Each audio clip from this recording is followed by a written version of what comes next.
Tonight we're cooking with Steve and Annette, and mostly Annette and Steve. Anyway, we are going to make our delicious cheese muffins.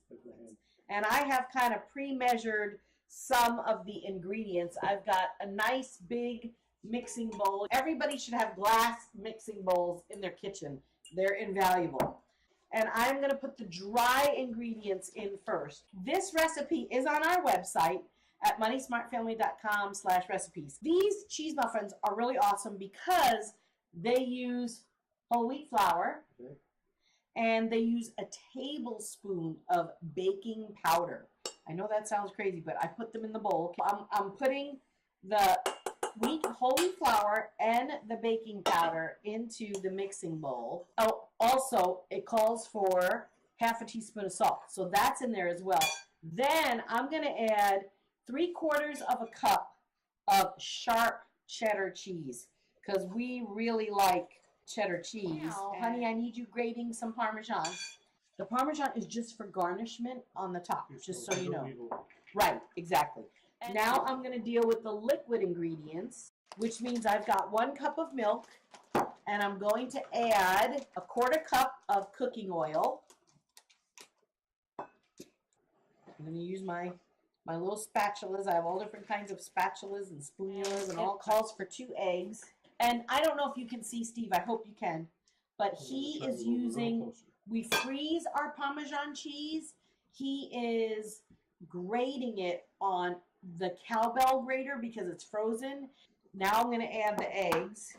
So, you know, if you freeze cheese, it does get crumbly. Right. And we have a solution for the crumbled cheese. That's true. That's on our website. Yes, it is. Because there's a way to reconstitute cheeses. 1/4 cup to 1/3 of a cup of Parmesan. Okay, I've got my eggs going here. I'm beating up the eggs, the milk, the oil, and it also calls for 1/4 cup of honey. So this recipe does not have sugar in it. It's got really wholesome ingredients because it's got the whole wheat flour, the honey instead of sugar, and it's so delicious. I served it a lot with soup in the wintertime. It was really yummy. Okay, so I'm putting it all together. It does not require a mixer. That's another really cool thing about this recipe. It can all be whipped up together by hand. So I'm going to get my awesome spoonula here, and I'm going to scrape out to get every last drop of the liquid ingredients. And I'm just going to mix this really well together.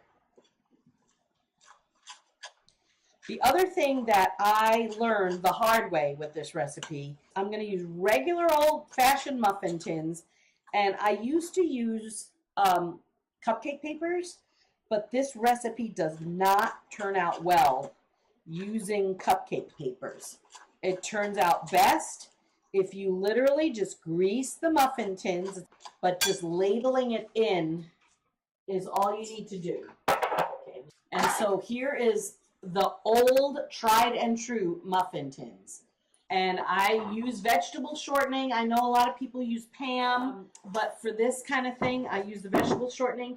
And I save my old margarine or butter wrappers because they make the best little hand things to make sure everything is greased. Like they're heavier duty. I've used wax paper. I used to use a paper towel, but it would just get all gunky and worn out.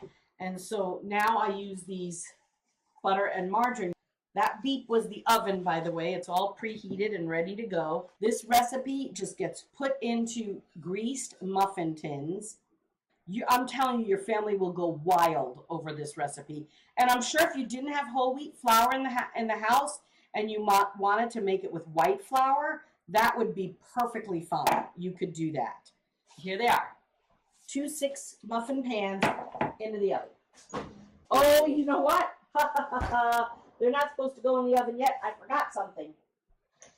The reason Steve was grating that Parmesan cheese was so that I could garnish these. Oh dear. All right, so on the top, I don't know if they can still see me. I hope they can. We're just putting probably like a teaspoon, maybe a little bit more of Parmesan on the top of each muffin. And this makes it so delicious. All right, here you go. Now they're ready to go into a very hot oven. I am going to get the cheese muffins out, and they do look like they're ready.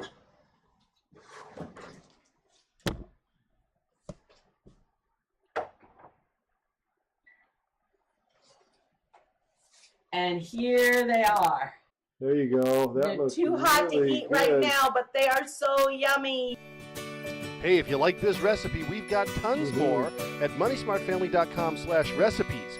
And if you like this video, give us a thumbs up, subscribe, or set a notification so you know when we put up a new video. And watch these next ones. You're really going to like them.